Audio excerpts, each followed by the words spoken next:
नमस्कार. आजचं stock market update असे आहेत की आज बँक निफ्टी त्याचप्रमाणे बँकेचे थोडे स्टॉक खाली आलेले आहेत. याचं महत्त्वाचं रिझन असं आहे की आज RBIने एक पॉलिसी डिक्लेअर केली आहे. यामध्ये त्यांनी क्लिअर सांगितलेलं आहे की जेव्हा बँक लोन देते एखाद्या व्यक्तीला, बऱ्याच वेळेला त्या व्यक्तीचा गोंधळ होतो की लोन बरोबरच इतर अनेक चार्जेस त्यामध्ये लावलेले असतात. प्रोसेसिंग चार्जेस असतात, त्याचबरोबर इतर अनेक हिडन चार्जेस असतात. सो ह्यापुढं बँकेला लोन देत असताना जे चार्जेस आहेत ते क्लिअरली क्लायंटला सांगायचे आहेत.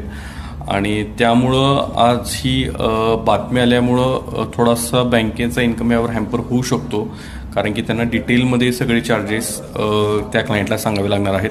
आणि ही ॲज अ बॅड न्यूज म्हणून आज कन्सिडर केली गेली बँकिंग सेक्टरसाठी. त्यामुळं आज बँक निफ्टी त्याचबरोबर बँकेचे स्टॉक थोडेसे खाल्लेले आपल्याला दिसून येतील. ही होती आजची स्टॉक मार्केट अपडेट. धन्यवाद.